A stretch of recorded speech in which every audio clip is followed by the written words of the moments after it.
Students, welcome back to my YouTube channel. ಈ ಒಂದು ವಿಡಿಯೋದಲ್ಲಿ ನಿಮಗೆ ಮತ್ತೊಂದು ಕ್ವಶನ್ಸ್ ಇರತಕ್ಕಂಥದ್ದು ಲಿವರೇಜಸ್ ಮೇಲೆ ಇನ್ನೊಂದು ಕ್ವಶನ್ಸ್ ನಾನು ನಿಮಗೆ ತಿಳಿಸ್ಕೊಡ್ತೀನಿ. ಸೊ ನಾನೇನು ಯಾವ್ಯಾವ ಟೈಪ್ ಅಲ್ಲಿ ಕ್ವಶನ್ಸ್ ನಾನು ಲಿವರೇಜಸ್ ಮೇಲೆ ಮಾಡಿದ್ದೀನೋ ಅದೇ ತರದಲ್ಲೇ ಯಾವ್ದಾದ್ರು 1 or 2 ಒಂದು ಕ್ವಶನ್ಸ್ ನಿಮಗೆ ಇದ್ದೇ ಇರುತ್ತೆ. ಅದೇ ಪ್ಯಾಟರ್ನ್ ಅದೇ ಇರ್ತವೆ. ಅಮೌಂಟ್ ಮೇ ಬಿ ಚೇಂಜ್ ಇರುತ್ತೆ. ಅದೇ ತರನೇ ಕ್ವಶನ್ಸ್ ಕೊಡ್ತಕ್ಕಂಥದ್ದು. ಆಲ್ರೆಡಿ ನಾನು ನಿಮಗೆ 24-25 ಪೇಪರ್ ಅಪ್ಲೋಡ್ ಮಾಡಿದ್ದೀನಿ. ಅಲ್ಲಿರ್ತಕ್ಕಂಥ ಕ್ವಶನ್ ಅದ್ರ ಜೊತೆಗೆ ಪಾರ್ಟ್ 1 ವಿಡಿಯೋ ಕೂಡ ನಾನು ನಿಮ್ಗೆ ಆಲ್ರೆಡಿ ಅಪ್ಲೋಡ್ ಮಾಡಿದ್ದೀನಿ. ಇದು ಪಾರ್ಟ್ 2ಗೆ ಸಂಬಂಧಪಟ್ಟಂತ ವಿಡಿಯೋ. ಬನ್ನಿ, ಏನ್ ಕ್ವಶನ್ಸ್ ಇದೆ, ಹೇಗೆ ಆನ್ಸರ್ಸ್ ಮಾಡಬೇಕು, ಲಿವರೇಜಸ್ ಕ್ಯಾಲ್ಕುಲೇಟ್ ಮಾಡೋಕೆ ಹೇಳೋದು. ಸೆಕ್ಷನ್ ಬಿ ನಲ್ಲಿ ಕಂಪಲ್ಸರಿ ನಿಮ್ಗೆ NEP ನವರಾದ್ರೆ 4 ಮಾರ್ಕ್ಸ್ ಸಿಗುತ್ತೆ, SCP ನವರಾದ್ರೆ 8 ಮಾರ್ಕ್ಸ್ ನಿಮ್ಗೆ ಈಸಿಯಾಗಿ ಸಿಗುತ್ತೆ. ಫಸ್ಟ್ ಕ್ವಶನ್ಸ್ ಏನಿದೆ ಅದನ್ನ ನೋಡೋಣ. ಬನ್ನಿ. The following information is available in respect of a product. ಒಂದು ಪ್ರಾಡಕ್ಟ್ಗೆ ಸಂಬಂಧಪಟ್ಟ ಇನ್ಫಾರ್ಮೇಶನ್ಸ್ ಕೊಟ್ಟಿದ್ದಾರಂತೆ. ಯೂನಿಟ್ ಸೋಲ್ಡ್ 2 lakh ಯೂನಿಟ್ಸ್ ಅಂದ್ರೆ ಎಷ್ಟು ಯೂನಿಟ್ಸ್ ಸೇಲ್ ಮಾಡ್ತಾರೆ. ಸೋಲ್ಡ್ ಅಂದ್ರೆ ಸೇಲ್ ಮಾಡ್ತಾ ಇದಾರಂತೆ. 2 lakh ಯೂನಿಟ್ಸ್ ಸೇಲ್ ಮಾಡ್ತಾ ಇದಾರಂತೆ. ಯೂನಿಟ್ಸ್ ಅದು ಅಮೌಂಟ್ ಅಲ್ಲ, 2 lakh ಯೂನಿಟ್ ಸೇಲ್ ಮಾಡ್ತಾ ಇದಾರಂತೆ. Unit sale price ₹5.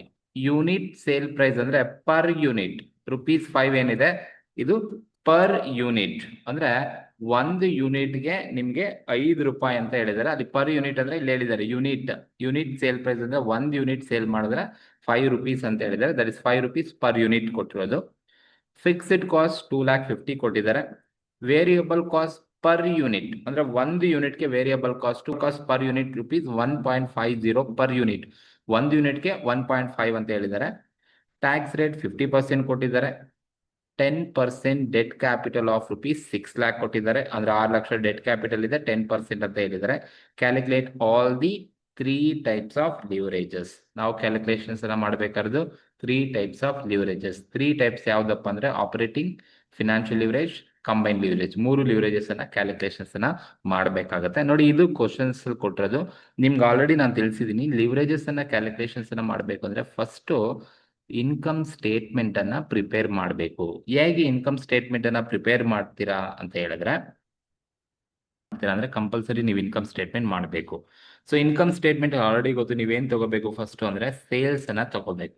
ನೋಡಿ, ಕ್ವಶನ್ ಅಲ್ಲಿ ಸೇಲ್ಸ್ ಅಮೌಂಟ್ ಕೊಟ್ಟಿದ್ದಾರೆ, ಎಷ್ಟು ಸೇಲ್ ಆಗಿದೆ ಅಂತ ಹೇಳಿದರೆ ನಮ್ಗೆ ಎಷ್ಟು ಅಮೌಂಟ್ ಕೊಟ್ಟಿಲ್ಲ ಕ್ವಶನ್ ಅಲ್ಲಿ. ಬಟ್ ನಮ್ಗೆ ಏನ್ ಕೊಟ್ಟಿದ್ದಾರೆ ಅಂದ್ರೆ ಎಷ್ಟು ಯೂನಿಟ್ ಸೇಲ್ ಆಗಿದೆ ಅಂತ ಹೇಳಿದ್ದಾರೆ. ನೋಡಿ, ಯೂನಿಟ್ ಸೋಲ್ಡ್ ಎಷ್ಟು ಯೂನಿಟ್ ಸೋಲ್ ಆಗಿರೋದಂತೆ 2 lakh ಯೂನಿಟ್ ಸೇಲ್ ಆಗಿದೆಯಂತೆ. ಸೊ ಹಾಗಾಗಿ ಸೇಲ್ಸ್ ಯೂನಿಟ್ಸ್ ಕೊಟ್ಟಿದ್ದಾರೆ, ನನಗೆ ಅಮೌಂಟ್ ಬೇಕು.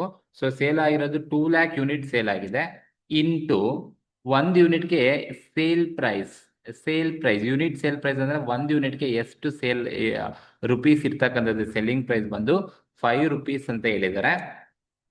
ಸೊ ಹಾಗಾಗಿ ನೀವೇನ್ ಮಾಡ್ಬೇಕು ಅಂತ ಹೇಳಿದ್ರೆ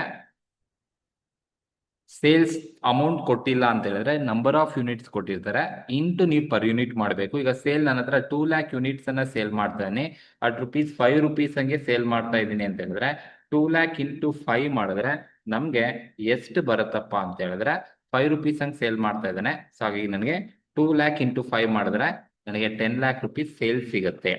ಇದು ಸೇಲ್ಸ್ ಅಮೌಂಟ್ ಕೊಟ್ಟಿಲ್ಲ, ನಂಬರ್ ಆಫ್ ಯೂನಿಟ್ ಸೇಲ್ ಮಾಡಿದ್ದಾನೆ ಇಂಟು ಪರ್ ಯೂನಿಟ್ ಕೊಟ್ಟಿದ್ದಾನೆ. Number of units into per unit ಮಾಡಿದ್ರೆ ನಿಮ್ಗೆ ಸೇಲ್ಸ್ ₹10 lakh ಸಿಗುತ್ತೆ.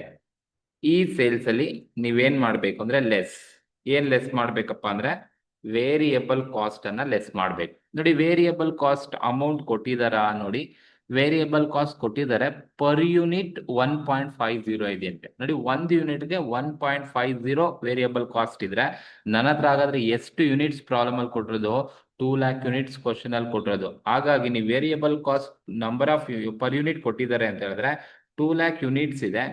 2 lakh units into per unit ಬಂದು 1.50 ಪರ್ ಯೂನಿಟ್ ಬಂದು 1.50 ಇದೆಯಂತೆ. ಹಾಗಾಗಿ 2 lakh ಯೂನಿಟ್ ಇಂಟು 1.50 ಮಾಡಿದ್ರೆ ನಮ್ಗೆ ವೇರಿಯಬಲ್ ಕಾಸ್ಟ್ ಅಮೌಂಟ್ ಸಿಗುತ್ತೆ. ಎಷ್ಟು ಸಿಗುತ್ತಪ್ಪ ಅಂದ್ರೆ 3 lakh ವೇರಿಯಬಲ್ ಕಾಸ್ಟ್ ಸಿಗುತ್ತೆ. ಸೊ ಯಾವಾಗ ನಿಮ್ಗೆ ಇದು ನಂಬರ್ ಆಫ್ ಯೂನಿಟ್ಸ್ ಕೊಟ್ಟಿದ್ದಾರೆ ಅಂದ್ರೆ ಸೇಲ್ಸ್ ನೀವು ಪರ್ ಯೂನಿಟ್ ಜೊತೆ ಮಲ್ಟಿಪ್ಲೈ ಮಾಡ್ಕೋಬೇಕು. Variable cost number of units ಕೊಟ್ಟಿದ್ದಾರೆ ಅಂದ್ರೆ ಪರ್ ಯೂನಿಟ್ ಜೊತೆ ನೀವು ಮಲ್ಟಿಪ್ಲೈ ಮಾಡ್ಕೋಬೇಕು, ಆಗ ನಿಮ್ಗೆ ಅಮೌಂಟ್ ಸಿಗುತ್ತೆ.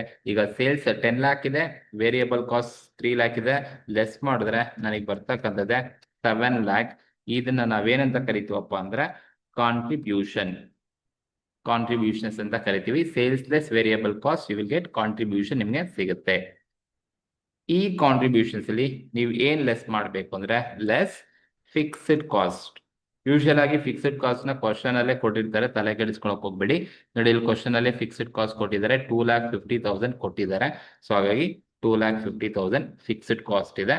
ಸೊ 7 lakh ಅಲ್ಲಿ ಮೈನಸ್ 2,50,000 ನೀವು ಮೈನಸ್ ಮಾಡಿದ್ರೆ ಸೊ ನಮ್ಗೆ ಎಷ್ಟು ಬರುತ್ತಪ್ಪ ಅಂತ ಹೇಳಿದ್ರೆ 4,50,000 ಸಿಗುತ್ತೆ. ಇದನ್ನ ನಾವೇನಂತ ಕರಿತೀವಿ ಅಂತ ಹೇಳಿದ್ರೆ EBIT ಅಂತ ಕರಿಬೇಕು. ಕಾಂಟ್ರಿಬ್ಯೂಷನ್ ಲೆಸ್ ಫಿಕ್ಸ್ಡ್ ಕಾಸ್ಟ್ ನ ಲೆಸ್ ಮಾಡಿದ್ರೆ ಬರ್ತಕ್ಕಂಥ amount EBIT, earning before interest and tax ಅಂತ ಕರಿತೀವಿ. Sales less variable cost contribution less fixed cost EBIT ಸಿಗುತ್ತೆ. ಈ EBIT ಸಿಕ್ಕಾದ್ಮೇಲೆ ನೀವೇನ್ ಲೆಸ್ ಮಾಡ್ಬೇಕಪ್ಪ ಅಂತ ಹೇಳಿದ್ರೆ less interest on debt capital.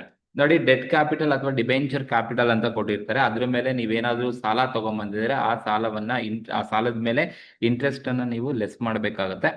ಇಲ್ಲಿ ಎಷ್ಟು ಪರ್ಸೆಂಟ್ ನೀವು ಲೆಸ್ ಮಾಡ್ಬೇಕು ಅಂತ ಹೇಳಿದ್ರೆ 10% ಡೆಟ್ ಕ್ಯಾಪಿಟಲ್ ಇದೆ, 6 lakh rupees ಇದೆಯಂತೆ. ಹಾಗಾಗಿ ನೀವು 6 lakh rupees ಮೇಲೆ 10% ಅನ್ನ ಮಾಡ್ಕೋಬೇಕು. 10% ಅನ್ನ ಮಾಡ್ಕೋಬೇಕು. ಡೆಟ್ ಕ್ಯಾಪಿಟಲ್ ಅದು 6 lakh. ಹಾಗಾಗಿ 6 lakh ಮೇಲೆ ನೀವು 10% ಮಾಡಿದ್ರೆ ನಿಮ್ಗೆ 60,000 ಇಂಟ್ರೆಸ್ಟ್ ಬರುತ್ತೆ. ಸೊ ಈಗ ನೀವೇನ್ ಮಾಡಬೇಕು ಅಂತ ಹೇಳಿದ್ರೆ ಸೊ EBIT 4,50,000 ನಲ್ಲಿ ಲೆಸ್ ಇಂಟ್ರೆಸ್ಟ್ 60,000 ನೀವು ಲೆಸ್ ಮಾಡಿದ್ರೆ ನಿಮ್ಗೆ 3,90,000 ಬರುತ್ತೆ. ಈ 3,90,000 ಏನಪ್ಪಾ ಅಂತ ಹೇಳಿದ್ರೆ ಅರ್ನಿಂಗ್ ಬಿಫೋರ್ ಟ್ಯಾಕ್ಸ್ ಅಂತ ಕರಿತೀವಿ. EBT, ಅರ್ನಿಂಗ್ ಬಿಫೋರ್ ಟ್ಯಾಕ್ಸ್ ಅಂತ ಕರಿಬೇಕು. ಒನ್ಸ್ ನಿಮ್ಗೆ EBIT ಸಿಕ್ಕಾದ್ಮೇಲೆ ನೀವು ಏನನ್ನ ಲೆಸ್ ಮಾಡ್ಬೇಕಪ್ಪ ಅಂತ ಹೇಳಿದ್ರೆ ಟ್ಯಾಕ್ಸ್ ಅನ್ನ ಲೆಸ್ ಮಾಡ್ಬೇಕು. ಅಟ್ ಕ್ವಶನ್ ಅಲ್ಲಿ ಕೊಟ್ಟಿದಾರ ಎಷ್ಟು ಅಂತ ಹೇಳ್ಬಿಟ್ಟು ಟ್ಯಾಕ್ಸ್ ಅಟ್ 50% ಕೊಟ್ಟಿದ್ದಾರೆ. ನೋಡಿ 50% ಕೊಟ್ಟಿದ್ದಾರೆ, ಅಮೌಂಟ್ ಕೊಟ್ಟಿಲ್ಲ, 50% ಕೊಟ್ಟಿದ್ದಾರೆ. ನೋಡಿ ಟ್ಯಾಕ್ಸ್ ಯಾವುದೇ ಪರ್ಸೆಂಟೇಜ್ ಕೊಟ್ಟಿದ್ದಾರೆ ಅಂದ್ರೆ ನೀವು EBT ಮೇಲೆನೆ ಕ್ಯಾಲ್ಕುಲೇಟ್ ಮಾಡಬೇಕು. ಹಾಗಾಗಿ EBT ನನ್ನ ಹತ್ರ ಇರೋದು 3,90,000. ಇದ್ರ ಮೇಲೆ ನೀವೇನ್ ಮಾಡ್ಬೇಕು ಅಂದ್ರೆ 50% ಅನ್ನ ಕೊಡ್ಬೇಕು. EBT ಮೇಲೆನೆ ಯಾವಾಗ್ಲೂ ಟ್ಯಾಕ್ಸ್ ಕೊಡ್ಬೇಕು. ಹಾಗಾಗಿ 3,90,000 ಮೇಲೆ 50% ಮಾಡಿದ್ರೆ ನಿಮ್ಗೆ 1,95,000 ನಿಮ್ಗೆ EBT ಬರುತ್ತೆ, ದಟ್ ಈಸ್ ಟ್ಯಾಕ್ಸ್ ಸಿಗುತ್ತೆ. ಈಗ EBT 3,90,000 ನಲ್ಲಿ ಲೆಸ್ ಟ್ಯಾಕ್ಸ್ 1,95,000 ನೀವು ಲೆಸ್ ಮಾಡಿದ್ರೆ ಬರ್ತಕ್ಕಂಥದ್ದೇ ಅರ್ನಿಂಗ್ ಆಫ್ಟರ್ ಟ್ಯಾಕ್ಸ್ ಅಂತ ಕರಿತೀವಿ. 1,95,000 ಅರ್ನಿಂಗ್ ಆಫ್ಟರ್ ಟ್ಯಾಕ್ಸ್ ಸಿಗುತ್ತೆ. ಸೊ ಲಿವರೇಜಸ್ ಅನ್ನ ಮಾಡೋಕೆ ಕೇಳಿದ್ರೆ ಅಂದ್ರೆ ನೀವು EAT ವರೆಗೂ ಮಾಡಿದ್ರೆ ಸಾಕಾಗುತ್ತೆ. EAT ವರೆಗೂ ನೀವು ಮಾಡಬೇಕಾಗುತ್ತೆ. ಅರ್ನಿಂಗ್ ಆಫ್ಟರ್ ಟ್ಯಾಕ್ಸ್ ಅನ್ನ ಫೈಂಡ್ ಔಟ್ ಮಾಡಬೇಕು.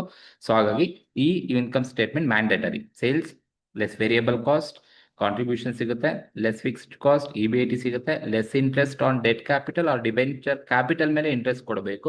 ಅವಾಗ ನಿಮ್ಗೆ ಇಂಟ್ರೆಸ್ಟ್ ಸಿಗುತ್ತೆ. ಲೆಸ್ ಮಾಡಿದ್ರೆ EBT ಸಿಗುತ್ತೆ.